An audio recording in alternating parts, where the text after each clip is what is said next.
अस्सलामुअलैकुम प्यारे दोस्तों, एक बार फिर से एक और दिलचस्प वीडियो में आपका स्वागत है। इस्तकबाल है। जी हाँ दोस्तों, यूपी के शहर में हुआ फकीर का करिश्मा, वही उत्तर प्रदेश जहाँ के सीएम योगी आदित्यनाथ हैं, वही फकीर का करिश्मा हुआ। प्यारे दोस्तों, आज एक और नया वीडियो आपके लिए लेकर आए हैं, जिसको सुनकर यकीनन आप मचल जाएंगे। और ये वीडियो कहाँ से आ रही है दोस्तों, ये भी आपको बताएंगे। और ये फकीर बाबा कौन हैं, क्या करिश्मा हुआ, मुकम्मल इन्फॉर्मेशन आज आपको देने वाले हैं। तो दोस्तों, जल्दी से वीडियो को एक प्यारा सा लाइक कर दीजिए और चैनल को भी सब्सक्राइब कर दीजिए और बेल के बटन को ऑन कर दीजिए, ताकि आने वाला हर वीडियो सबसे पहले आप तक पहुंच सके। प्यारे दोस्तों, उत्तर प्रदेश जहां के सीएम योगी आदित्यनाथ हैं, उसी यूपी में एक फकीर रहा करता था। दोस्तों, उत्तर प्रदेश के किसी शहर में एक फकीर एक होटल के बाहर बैठा रहता था। दिन भर दुआएं करता रहता था, दिन भर दुआएं करता रहता और शाम ढलने का वो इंतजार करता रहता था। दुआएं करता, दुआ के बाद ऐसा होता कि शाम के बाद होटल में बड़ी भीड़ हो जाती, तो उस भीड़ में वो फकीर होटल में दाखिल हो जाया करता था। दाखिल होने के बाद दोस्तों, होटल में बैठा खाना खाता, होटल में बैठता खाना अपने लिए मंगवाता, जितना खाना होता था वो खाता और खाने के बाद वो भीड़ का फायदा उठाकर वहाँ से निकल जाता।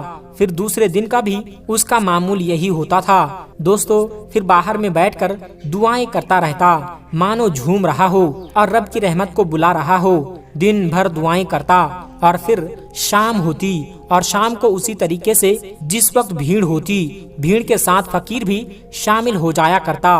और फकीर शामिल होने के बाद होटल में घुसता, खाना मंगवाता, खाना खाता और खाना खाने के बाद वहां से निकल जाया करता था। अब दोस्तों, ये मामूल होता रहता था। कुछ दिन यूं ही गुजर गए कि होटल के एक स्टाफ को फकीर के ऊपर शक हो जाता है, शुबा हो जाता है कि यह फकीर डेली आता है होटल में। जब जब होटल में भीड़ बढ़ती है, उस भीड़ का फायदा उठाते हुए फकीर दाखिल हो जाता है, होटल में खाना खाता है और बगैर पैसे दिए यहाँ से निकल जाता है।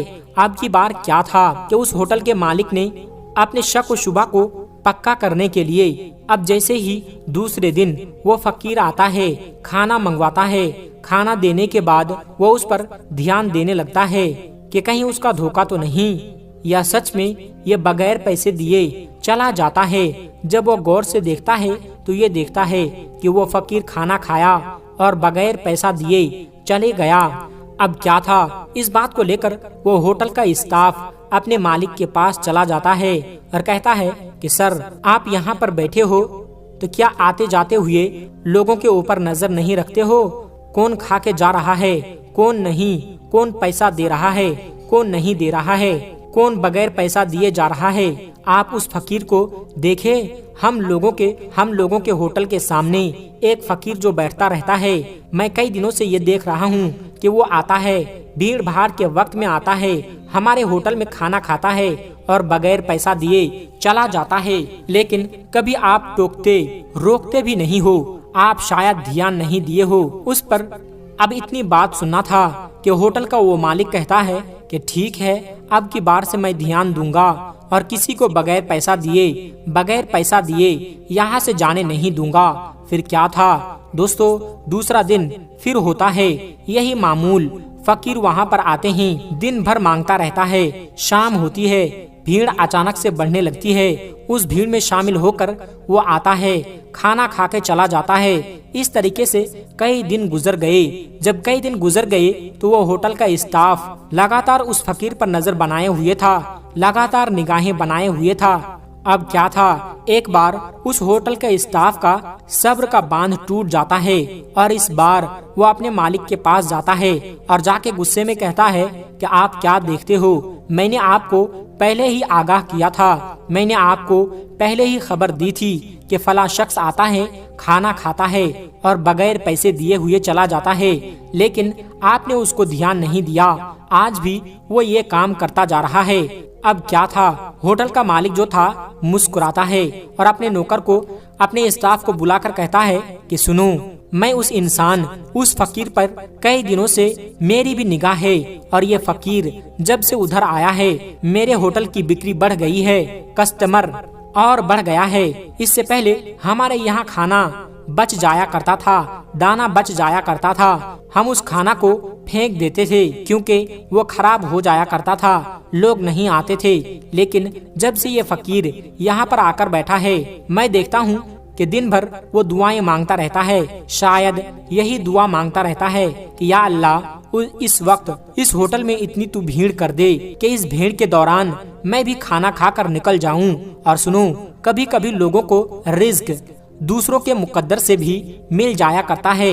मुझे लगता है कि उस फकीर के मुकद्दर से हमारे रिज्क में इजाफा हो रहा है और यही वजह है जो ये दिन भर दुआएं करता है और दुआ की बरकत से हमारे होटल में भीड़ हो जाती है और लोग यहाँ पर आते हैं, खाना खाते हैं और हमारे पास एक दाना भी रात को नहीं बचता है, सब का सब खाना बच जाता है। तो मुझे ये लगता है कि उस फकीर के दिन भर की दुआ मांगने की वजह से हमारे होटल में इस तरीके से बरकत है और यही जानबूझकर मैं उसको टोकता नहीं हूँ, रोकता नहीं हूँ, ताकि वो बदस्तूर मेरे होटल में आता रहे, खाना खाता रहे। क्योंकि वो आता है तो भीड़ भी आती है। रब की मर्जी, रब की कुदरत, शायद उसी के मुकद्दर से हमारे होटल में इतनी भीड़ हो जाती है, जिस वजह से मैं उनको टोकता नहीं हूँ, मैं उनको रोकता नहीं हूँ। दोस्तों, ये वीडियो आपको कैसा लगा और क्या ऐसा हो सकता है कि किसी दूसरे के मुकद्दर से या किसी फकीर के आपके हक में दुआ कर देने से क्या आपके रिज्क में बढ़ोतरी हो सकती है? क्या आपका नसीब पलट सकता है? दोस्तों, आप कमेंट करके हमें जरूर बताइएगा। दोस्तों, आप अपना और अपने चाहने वालों का खूब ख्याल रखिएगा।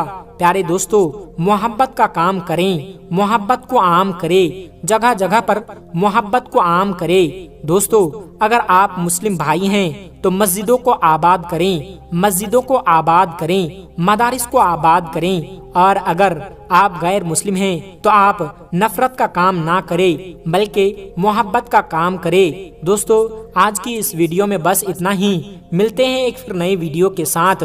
तब तक आप अपना और अपनों का बहुत ही ज्यादा ख्याल रखिएगा। अस्सलामु अलैकुम वरहमतुल्लाहि वबरकातुहू।